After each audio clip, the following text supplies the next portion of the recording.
Okay mga ma'am, mga sir, kamusta po kayo? Ngayon lang po ulit tayo nakapag-upload ng ating video. For today's video, magluluto po tayo ng bopis. Ito po ay mabisang ulam at mabisa rin pampulutan. Ito na po yung ating sangkap na gagamitin sa ating bopis. Tara, luto na tayo. Pinuksan ko na po yung kalan at sinala ko na po yung kawali.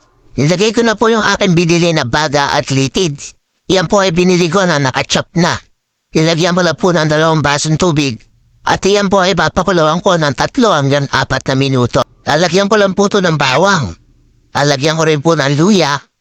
At lalagyan ko rin po ng sibuyas. Sinamahan ko rin po ng 2 pirasong dahon ng laurel. Para po bumango yung ating pinapakuluan na baga.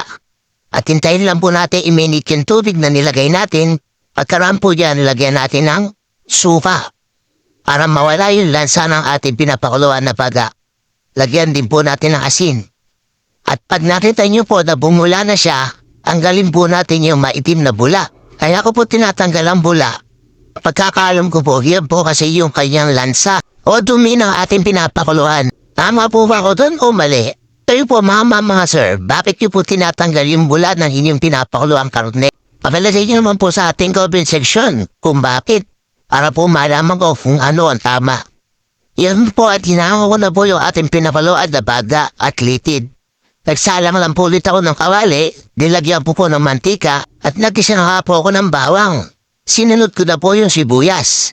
Gagawin lang po natin yan na golden brown. At susunod na po natin yung ating pinakuluan na baga at litid. Gigisa lang po natin to ng 1 minuto. At habang ginigisa po ay mekos-mekos po natin yan. Para po mapantay yung kanyang luto. At pagkaram po niya lalagyan po natin ng patis. Lalagyan na rin po natin ng paminta. Pagkalagay po ng ating paminta ay imekos-mekos ulit natin. At pag nagisa na po natin ng 1 minuto, pwede na po natin ilagay yung ating saog. Yan po ay patatas. Ako po ay naglalagay ng patatas sa bopis. Gusto po kasi ng aking mga anak ang patatas. Optional lang po yan. Kung kayo po kung gusto niyo pong maglagay. Ilagay ko rin po yung bell pepper. Sinunod ko na rin po ilagay yung ating carrots. Ito nga po palang niluluto ko ay requested po yan ng aking kumpare na si Herminio Ramos. Shoutout sa iyo pare ko eh. Ito na yung mabisang pampulutan. Hindi lang to mabisang pampulutan, mabisa rin itong pangulam. Nilagyan ko nga po pala ulit ito ng suka para po lalo mawala yung lansa ng ating bokis.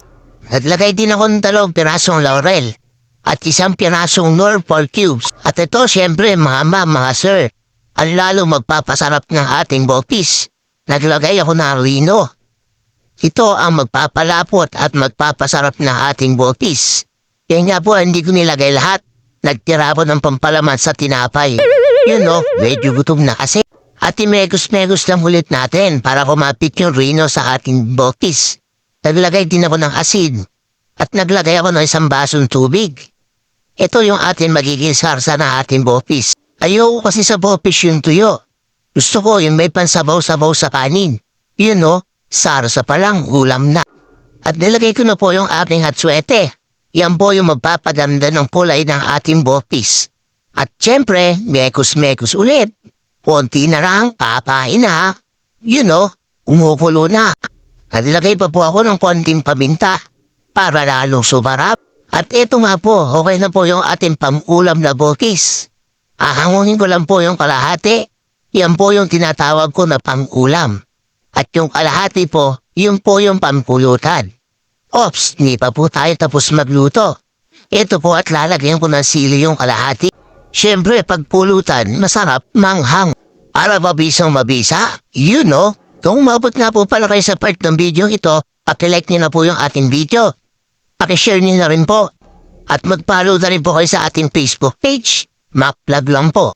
Para updated po kayo sa ating susunod na video. Kung may suggestion naman po kayo na lulutuin sa ating susunod na vlog, pakilagay niyo na lang po sa ating comment section para po maluto natin.